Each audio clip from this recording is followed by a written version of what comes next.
नमस्कार, प्रतिदिन दैनिक अखबार संपादकीय ऑडियो में आपका स्वागत है। अब हेडलाइन सुनिए।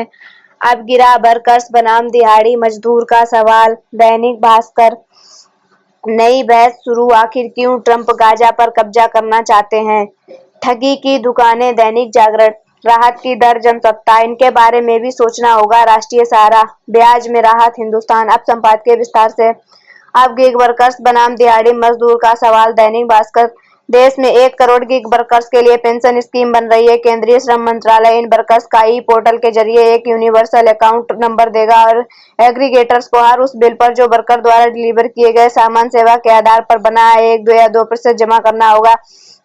दरअसल गिग वर्कर्स और अन्य प्रवासी या दिहाड़ी मजदूर एक मूल अंतर है कि गिग वर्कर्स के मामले में सेवा या उत्पाद की बिक्री ई पेमेंट के जरिए होती है, लिहाजा वह ट्रांजैक्शन छिप नहीं सकता। कोरोना त्रासदी के बाद प्रवासी मजदूरों का भी पंजीकरण शुरू किया गया था। अब तक 30.58 करोड़ श्रमिक पंजीकृत किए गए हैं।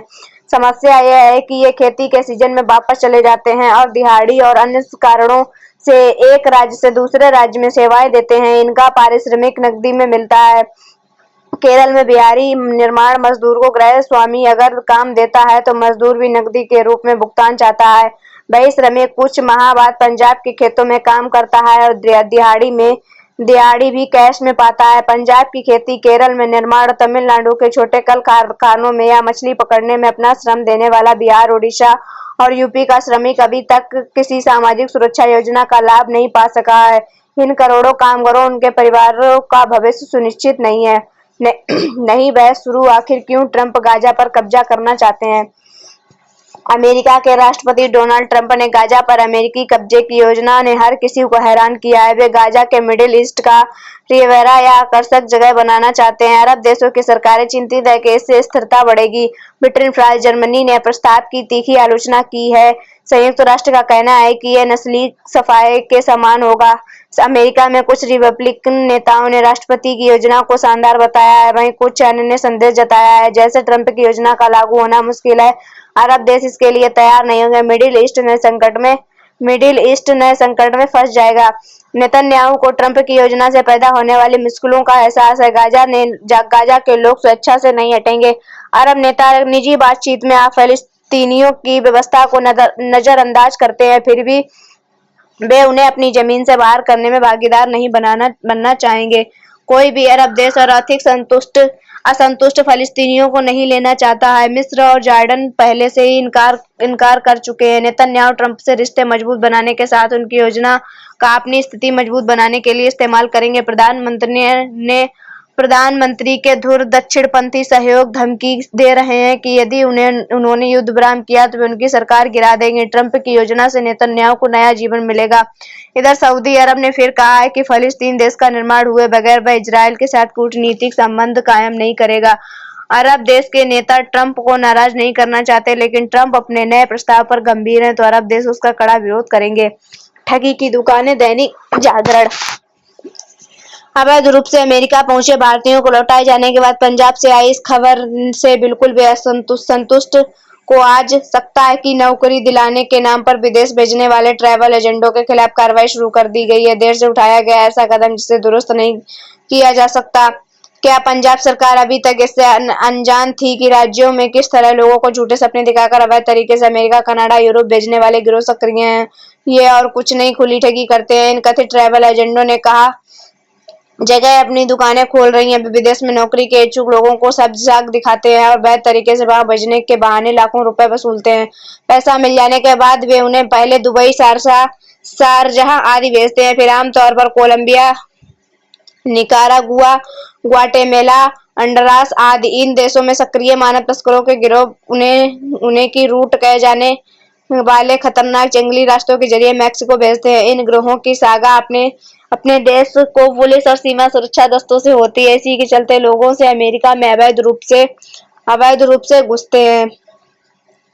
यह मानने के अच्छे भले कारण है कि पंजाब में संदिग्ध किस्म के ट्रैवल एजेंटों का संबंध सरपक दक्षिण अमेरिका के मानव तस्करी में लिप्त उन गिरोहों से जो बेलगामा माफिया बन गए हैं। पंजाब की तरह युवाओं के लगने वाले ट्रैवल एजेंट हरियाणा और गुजरात में भी सक्रिय हैं। इनसे सक्रियता दशकों से है, लेकिन शायद से उनके खिलाफ कहीं कभी ठोस कार्रवाई की गई। अभी भी जो कार्रवाई की जा रही है वह दिखावटी साबित हो तो हैरानी नहीं। बेहतर भारत सरकार राज्यों और खासकर पंजाब एवं हरियाणा के छल कपट से विदेश भेजने वाले ट्रैवल एजेंटों के खिलाफ निर्णायक कार्रवाई करने को कहे, क्योंकि उनकी हरकतें केवल कुवायों का भय ही नहीं बर्बाद कर रही बल्कि देश के बदनामों का कारण भी कर रहे हैं।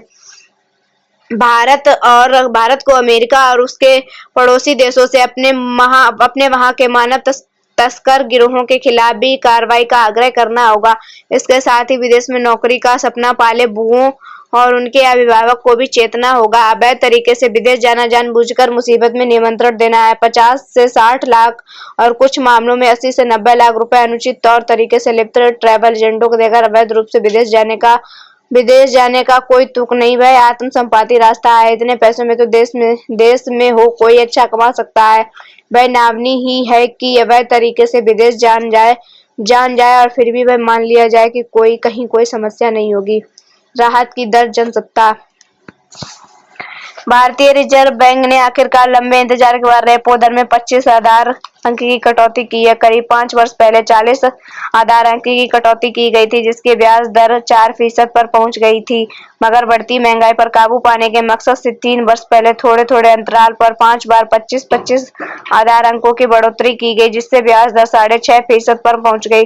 तब से यह दर इसी स्तर पर बनी हुई थी। रेपो दर ऊंची होने का असर बैंकों के लिए कर्ज के ब्याज पर पड़ रहा था। जिन लोगों ने मकान, वाहन या किसी रोजगार के लिए कर्ज लिए हैं, उन्हें अधिक ब्याज चुकाना पड़ रहा था। इसलिए मांग की जा रही थी कि रेपो दर में कटौती की जाए, मगर रिजर्व बैंक इस दिशा में कदम बढ़ाने से इसलिए हिचक रहा था कि महंगाई पर काबू पाना चुनौती बना हुआ था। अब महंगाई का रुख कुछ नीचे की तरफ आने लगा है। अगले वित्त वर्ष में इसके 4% के आसपास रहने का अनुमान है।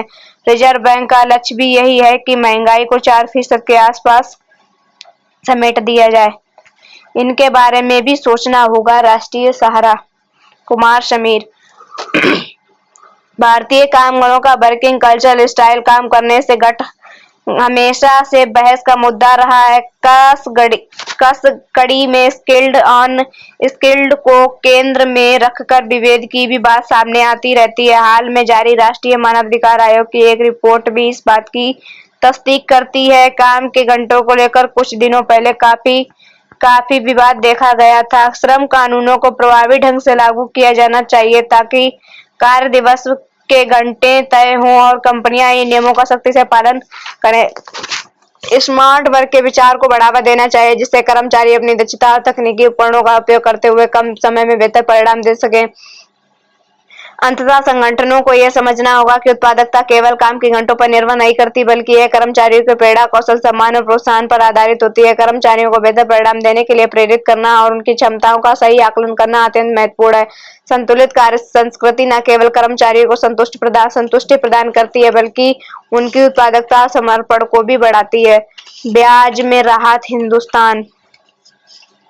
भारतीय रिजर्व बैंक ने 5 साल बाद रेपो रेट में कमी करके जो संकेत दिए हैं, बहुत उपयोगी और अनुकरणीय है। रेपो रेट अर्थात रिजर्व बैंक द्वारा बैंकों को दिए जाने वाले कर्ज की ब्याज दर में कमी करने की जरूरत पिछले वर्ष से ही महसूस होने लगी थी। वास्तव में भारतीय अर्थव्यवस्था में तरक्की की रफ्तार धीमी पड़ने लगी है। तिमाही दर तिमाही विकास दर में कमी देखी जा रही है तथा तेजी लाने के लिए बाजार में ज्यादा धन या नकदी की जरूरत है। जब रेपो रेट 25 आधार घटकर 6.25 हो गया है, तब बैंकों को सक्रियता दिखानी चाहिए। बैंकों के पास अब ज्यादा धन उपलब्ध होगा तो इससे वे ज्यादा कर्ज देने की स्थिति में होंगे। आवास ऋण, वाहन ऋण, व्यक्तिगत ऋण और अन्य प्रकार के ऋणों में बयान दर में की होगी। जो लोग कर्ज के लिए आगे आएंगे, उद्यमों को भी आसानी से कर्ज मिलेगा ताकि वे व्यवसाय बढ़ा सके। लोगों की जेब में पैसा पहुंचे तो बाजार में खर्च हो गया है किसी निवेश में लगेगा, जिससे आर्थिक गतिविधियां बढ़ेंगी। जीएसटी से भी सरकार की कमाई बढ़ेगी। अर्थव्यवस्था के लिहाज से फायदेमंद होगा। भारतीय रिजर्व बैंक के गवर्नर संजय मल्होत्रा ने रेपो रेट के साथ ही इस अनुमान की भी घोषणा की है कि अगले वर्ष के लिए वास्तविक वृद्धि लगभग 6.75% होगी। यह माना जा रहा है कि भारत को अपनी विशाल आबादी के साथ विकसित देश की ओर कदम बढ़ाते हुए कम से कम 8% की विकास दर चाहिए। वैसे आज के समय में वैसे आज के समय में 6.75% की विकास दर भी कम नहीं है। अमेरिका जैसा महाशक्ति देश अभी 2.7% की दर से विकास कर रहा है, पर इस बात को समझना होगा कि अमेरिकी अर्थव्यवस्था विशालकाय है और भारत से बहुत आगे है। एक करोड़पति अगर 3% की दर से विकास करे तो एक साल में उसके पास 1 करोड़ 3 लाख रुपए होंगे, पर अगर कोई लखपति 10% की दर से भी विकास करे तो उसके पास 5 साल बाद 1,10,000 रुपए ही रहे होंगे। भारत की यात्रा चूंकि लंबी है, इसलिए उसके विकास की रफ्तार भी ज्यादा होनी चाहिए तथा अतः विकास की गति बढ़ाने की रिजर्व बैंक की इस कोशिश का स्वागत होना चाहिए। हालांकि सवाल यह भी है कि क्या केवल ऐसे मौद्रिक प्रयासों से विकास की गति को बढ़ाया जा सकता है। धन्यवाद।